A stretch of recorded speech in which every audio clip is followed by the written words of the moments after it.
ନମସ୍କାର। ମୁଁ ଶକୁନ୍ତଳା ମିଶ୍ର ଶିଳାଶ୍ରୀ କବିତାୟନକୁ ଆପଣମାନଙ୍କୁ ସ୍ୱାଗତ। ଆଜି ମୁଁ ପିଲାଙ୍କ ପାଇଁ ଗୋଟିଏ ଶିଶୁ ଗଳ୍ପ କହିବାକୁ ଯାଉଛି।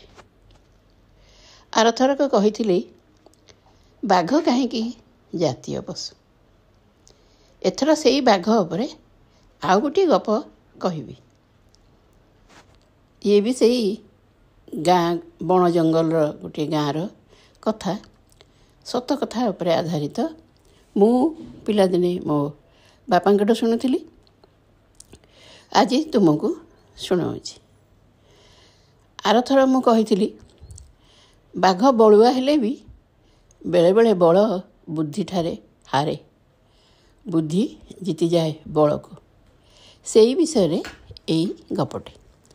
ବୁଦ୍ଧି ପାଖରେ କେମିତି ବାଘର ବଳ ହାର ମାନିଛି। ଗପଟିର ନାଁ ବୁଦ୍ଧି ଥିଲେ ବାଘ ହାରେ। ବହୁତ ଦିନ ତଳର କଥା, ପୁଣି ଗୋଟିଏ ଜଙ୍ଗଲ ପାଖ ଗାଁର କଥା। ସେତେବେଳେ ଓଡ଼ିଶାର ଅଧିକାଂଶ ଅଞ୍ଚଳ ବଣ ଜଙ୍ଗଲରେ ପୂର୍ଣ୍ଣ ଥିଲା। ଜଙ୍ଗଲ ପାଖାପାଖି ଗାଁର ଲୋକମାନଙ୍କର ଜଙ୍ଗଲରୁ କାଠ ଆଣିବା ମୁଖ୍ୟ ଜୀବିକା ଥିଲା। ତା ଛଡ଼ା ଜଙ୍ଗଲଜାତ ଦ୍ରବ୍ୟ, ଫଳ ମୂଳ, ଆମ୍ବ ପଣସ ବଣରୁ ଆଣି ସହରରେ ବିକି ଚଳନ୍ତି ସେମାନେ। ସେହି ଗାଁରେ ବୁଢ଼ୀଟିଏ ଥାଏ। ତାହାର ଆଉ କେହି ନଥାନ୍ତି। ବୟସ ଯୋଗୁଁ ଅଣ୍ଟା ନଇଁ ଯାଇଥାଏ। ସେଥିରେ ବି ବଣକୁ ଯାଇ ଶୁଖିଲା ଡାଳପତ୍ର କାଠ ଗୋଟି ଆଣେ। ତାକୁ ହାଟରେ ବିକି ଦୁଃଖେ ସୁଖେ ଚଳୁଥାଏ। ଦିନେ ଖରାବେଳେ ବୁଢ଼ୀ ଏକୁଟିଆ ଗାଁ ପାଖ ଜଙ୍ଗଲକୁ ଯାଇଥାଏ ଶୁଖିଲା ଡାଳପତ୍ର ଗୋଟେଇବାକୁ। ସେତେବେଳେ ଓଡ଼ିଶାର ଜଙ୍ଗଲରେ ବାଘ, ହାତୀ, ଭାଲୁ ପ୍ରବଳ ଭାବରେ ଭରି ରହିଥାନ୍ତି। ବୁଢ଼ୀ ପାଇଁ ଦୁଃଖ କରିବାକୁ ତ କେହି ନାହିଁ। ସେ ବା କାହିଁକି ବାଘକୁ ଡରିବ? ଏକା ଚାଲିଥାଏ ବଣକୁ। କାଠ ଗୋଟୁ ଗୋଟୁ ବୁଢ଼ୀ ଟିକେ ଥକା ଲାଗିଲା। ଦମ୍ ମାରିବା ପାଇଁ ଠାଏ ବସି ପଡ଼ିଲା। ମନରେ କେତେ କ'ଣ ପଛା କଥା ଭାବି ଅନ୍ୟମନସ୍କ ହୋଇଯାଉଥାଏ। ହଠାତ୍ ବୁଢ଼ୀକୁ ଲାଗିଲା ତାକୁ ଯେମିତି କିଏ ଶୂନ୍ୟ ଶୂନ୍ୟ ଟେକି ନେଇଯାଉଛି। କ'ଣ ହେଲା ବୋଲି ଭାବନାରୁ ଫେରିଆସି ଦେଖେ ତ ସେ ବାଘ କାଖରେ। ବାଘଟିଏ କେତେବେଳେ ଆସି ଅତି ସନ୍ତର୍ପଣରେ ଆଗ ଗୋଡ଼ରେ ବୁଢ଼ୀକୁ ଜାକି ଧରି ଧୀରେ ଧୀରେ ବଣ ଭିତରକୁ ମାଡ଼ି ଚାଲିଛି। ବୁଢ଼ୀ ଆଉ ପାଟି ଫିଟେଇବାକୁ ସାହସ କଲା ନାହିଁ। ସେମିତି ବାଘ ପାଖରେ ଲଟକି ପଡ଼ି ଘୁଷୁରି ଘୁଷୁରି ଯାଉଥାଏ। ବୁଢ଼ୀ ଭାବିଲା, ଆଜି ଏ ଜୀବନ ସରିଲା, ଆଉ ରକ୍ଷା ନାହିଁ। ଏ ବାଘ ମୋତେ ଏଇଲେ କଲବଲ କରି ମାରି ଖାଇବ। ତଥାପି ଜୀବ ଥିଲେ ଲୋଭ ଥାଏ। ଜୀବ ସବୁବେଳେ ଚାହୁଁଥାଏ ବଞ୍ଚିବା ପାଇଁ। ବୁଢ଼ୀ ବୁଦ୍ଧି ପାଞ୍ଚିବାରେ ଲାଗିଲା। ବୁଢ଼ୀ ତ ଘୁଷୁରି ଘୁଷୁରି ଯାଉଛି, ହାତଟା ତାର ଝୁଲି ପଡ଼ିଛି ମାଟି ଉପରକୁ। ହଠାତ୍ ତା ହାତରେ ପଡ଼ିଲା ସରୁ ବାଡ଼ି ପରି ଗଛର ଡାଳଟି। ବୁଢ଼ୀ ସେଇଠି ବାଘ କାଖରେ ଥାଇ ବି ଚଟ୍ କରି ହାତରେ ଗୋଟାଇ ଧରିଲା। ବହୁ ସାହସର ସଞ୍ଚୟ କରି ବାଘ ମୁହଁକୁ ଚାହିଁଲା। ବାଘର କିନ୍ତୁ ବୁଢ଼ୀ ଆଡ଼କୁ ନଜର ନାହିଁ। ସେ ତା ଶିକାରକୁ ନିରାପଦରେ ଜାବୁଡ଼ି ଧରି ଘର ମୁହାଁ ଧାଇଁଛି।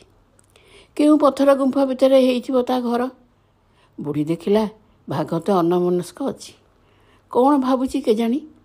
ଏତିକି ବେଳେ ପାନେ ଦେବି ଥିଲା ମା ମଙ୍ଗଳାଙ୍କୁ ଡାକି ସେ ସରୁ କାଠିଟିକୁ ବାଘ ନାକରେ ଜୋରରେ ଖେଞ୍ଚିଦେଲା। ବାଘ ଚମକି ପଡ଼ି କଲବଲରେ କ'ଣ ହେଲା ବୋଲି ଭାବି ବୁଢ଼ୀକି ଫୋପାଡ଼ି ଯାଇ ପହଞ୍ଚିଲା ଖଣ୍ଡେ ଦୂରରେ। ବୁଢ଼ୀ କଚି ହୋଇ ତଳେ ପଡ଼ି ବାଘକୁ ଚାହିଁ ରହିଥାଏ। ଭାବୁଥାଏ, ଆରେ ଅଲକ୍ଷଣା ବାଘ, ଆଉ ଥରେ ଯଦି ମୋ ପାଖକୁ ଆସିବୁ ନାକ ସହିତ ଦେବି ଏଇ କାଠିରେ ତ ଆଖି ଫୁଟେଇ। ବାଘ କିଛି ସମୟ ବୁଢ଼ୀକୁ ଚାହିଁ ପୁଣି ଧୀରେ ଧୀରେ ତା ପାଖକୁ ଆଗେଇଲା। ବାଘ ସେମିତି ତା ପାଖକୁ ଆସିଛି। ବୁଢ଼ୀ କାଠିଟାକୁ ଧରି 2 ଥର ହଲେଇ ଦେଲା। ବାଘ ତ ସେଥିରେ ନାକରେ ଖେଞ୍ଚା ଖାଇଛି। ଭୟରେ ପୁଣି ପଛକୁ ଫେରିଗଲା। ଯେତେ ହେଲେ ପଶୁ ଜୀବ, ବୁଦ୍ଧି କମ୍।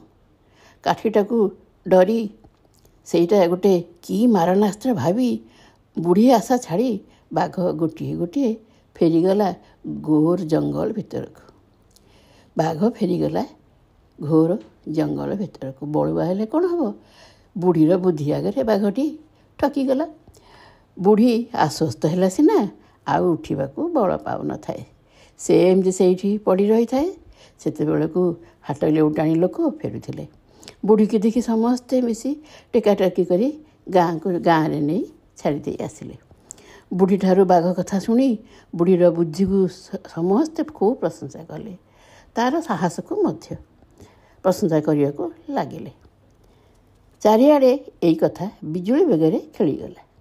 ସମସ୍ତେ କୁହାକୁହି ହେଲେ, ବୁଢ଼ୀର ବଳ ନଥିଲେ କ'ଣ ହେବ?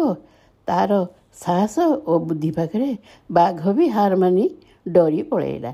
ସତରେ ପିଲାମାନେ, ସାହସ ଓ ବୁଦ୍ଧି ମଣିଷକୁ ସବୁଠି ଜୟଯୁକ୍ତ କରାଏ। ହଉ, ରହୁଛି। ଧନ୍ୟବାଦ।